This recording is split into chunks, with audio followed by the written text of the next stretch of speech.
کبھی سوچا ہے کہ اگر کسی کو اپنی موت کی ایک ایک تفصیل پہلے سے معلوم ہو، صرف یہ نہیں کہ موت کیسے آئے گی بلکہ یہ بھی کہ مارنے والا کون ہوگا؟ آج ہم ایک ایسی ہی حیران کر دینے والی کہانی میں اتریں گے۔ یہ کہانی ہے میثم تمار کی، ایک ایسے قیدی کی جس کا ایمان لگتا ہے اس کی تقدیر سے بھی زیادہ مضبوط تھا۔ اور کہانی کی شروعات، واہ کیا شروعات ہے!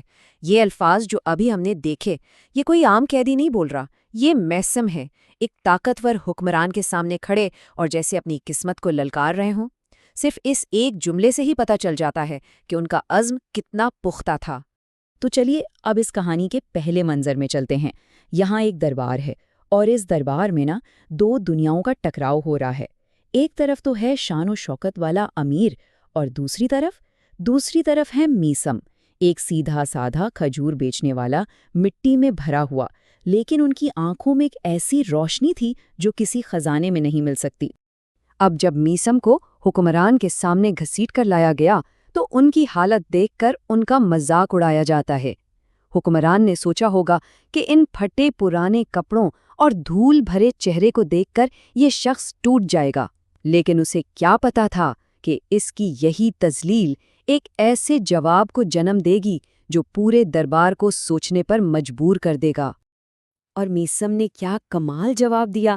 انہوں نے اسی توہین کو اپنی طاقت بنا لیا، کہا کہ یہ مٹی، یہ تو پاک کرنے والی چیز ہے، اصل گندگی تو ان لوگوں کے کردار میں ہے جو دوسروں پر الزام لگاتے ہیں۔ مطلب ایک ہی لمحے میں انہوں نے دنیاوی چمک دمک کو روحانی سادگی کے سامنے بالکل بے معنی ثابت کر دیا۔ لیکن ٹھہریے، یہ کہانی صرف ایک قیدی اور حکمران کے درمیان کی بحث نہیں ہے۔ اس کہانی کا اصل محور، اس کا دل، ایک ایسی پیشین گوئی ہے جو رونگٹے کھڑے کر دیتی ہے، ایک ایسا راز جو میثم کو کئی سال پہلے ان کے آقا علی نے بتایا تھا، اور آج وہ راز اس بھرے دربار میں کھلنے والا تھا۔ اور جب میثم نے یہ الفاظ کہے تو جیسے پورے دربار میں سانپ سونگ گیا۔ ذرا سوچئے، وہ اپنی موت کی ایسی تفصیلات بتا رہے ہیں کہ زبان کاٹ دی جائے گی اور لٹکایا بھی اسی کھجور کے درخت پر جائے گا جس سے وہ روزی کماتے تھے۔ یہ سن کے تو کسی کے بھی ہوش اڑ جائیں۔ اب یہ سب سن کر حاکم کا تکبر جوش میں آ گیا۔ اس نے کہا، اچھا یہ پیشن گوئی ہے، اور فوراً فیصلہ کر لیا کہ وہ اسے غلط ثابت کر کے رہے گا۔ وہ سب کو دکھانا چاہتا تھا کہ یہاں تقدیر نہیں بلکہ اس کی مرضی چلتی ہے۔ وہ میثم کو اپنی مرضی کی موت دے گا، پیشن گوئی والی نہیں۔ تو یہاں سے شروع ہوتی ہے اصل کشمکش، تقدیر اور طاقت کی۔ ایک طرف علی کی بتائی ہوئی بات اور دوسری طرف حاکم کا حکم جو اس سے بالکل الٹ ہے۔ حاکم نے حکم دیا کہ میثم کو جیل میں ڈال دو۔ شاید وہ سوچ رہا تھا کہ بس اس نے تو قسمت کو ہی ہرا دیا۔ چلیے اب منظر بدلتا ہے اور ہم پہنچتے ہیں جیل کی اندھیری کوٹری میں۔ لیکن اس اندھیرے میں بھی میثم کی روح جیسے چمک رہی تھی۔ باقی قیدی سب حیران تھے کہ بھئی موت سر پر کھڑی ہے اور یہ شخص اتنا پرسکون کیسے ہے؟ اور پھر یہیں میثم انہیں اپنے اس حیرت انگیز حوصلے کا راز بتاتے ہیں۔ اور وہ راز صرف ایک لفظ میں چھپا تھا، عشق۔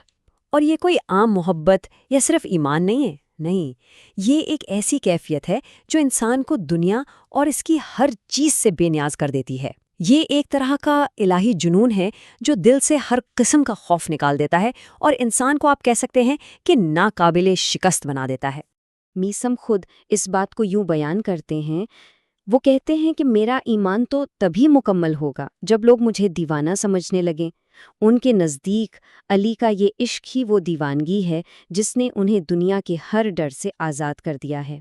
اور اگر اس عشق کی طاقت دیکھنی ہو تو تاریخ میں ایک مثال ملتی ہے۔ کہتے ہیں کہ یہی وہ عشق تھا جس نے علی کو وہ طاقت دی تھی کہ انہوں نے خیبر کا بھاری بھرکم دروازہ اکھاڑ پھینچا تھا۔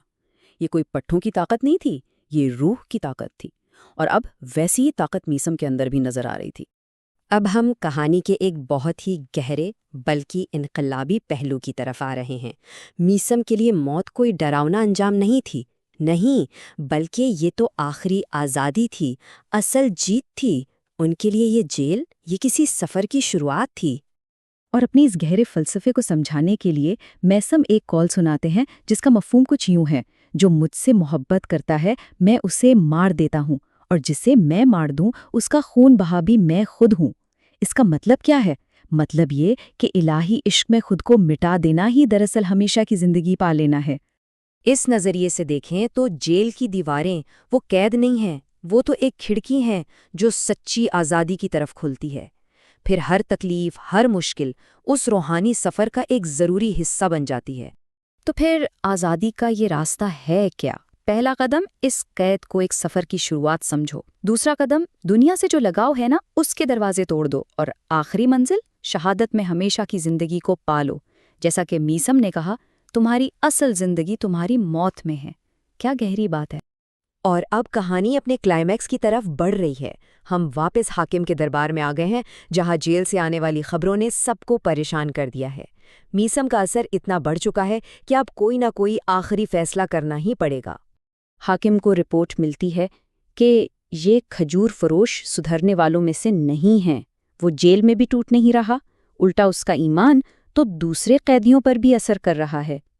اب میسم صرف ایک قیدی نہیں رہا تھا، وہ پورے نظام کے لیے ایک چیلنج بن گیا تھا۔ رپورٹ میں آگے لکھا تھا کہ وہ قیدیوں میں مسلسل انتشار پیدا کر رہا ہے۔ اب یہ انتشار کیا تھا؟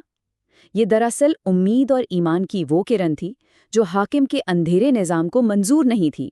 بس اب فیصلہ ہو گیا تھا کہ اس آواز کو ہمیشہ کے لیے خاموش کرنا ہے۔ اور پھر دربار میں ایک گہرا سکوت طاری ہو جاتا ہے۔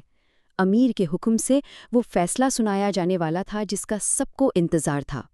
اور حکم سنایا جاتا ہے، اس کی زبان کاٹ دو اور اسے سب کے سامنے ایک کھمبے پر لٹکا دو۔ یہ الفاظ سن کر دربار میں موجود لوگ سکتے میں آ گئے ہوں گے۔ یہ تو حرف بحرف وہی پیشین گوئی تھی۔ اور یہ ہے اس کہانی کی سب سے بڑی ستم ظریفی۔ حاکم نے اپنی پوری طاقت لگا دی کہ پیشین گوئی کو جھوٹا ثابت کر دے، لیکن اسی کوشش میں وہ انجانے میں خود ہی اس پیشین گوئی کو پورا کرنے کا سبب بن گیا۔ تو میسم کی یہ کہانی ہمیں ایک بہت بڑے سوال کے سامنے لا کھڑا کرتی ہے کہ جب ایمان اتنا پختہ ہو تو تقدیر کیا ہے؟ کیا یہ وہ راستہ ہے جس سے ہم خود چنتے ہیں، یا یہ وہ منزل ہے جس سے بچا نہیں جا سکتا؟ اس کا جواب شاید ہر کسی کو اپنے اندر ہی تلاش کرنا ہوگا۔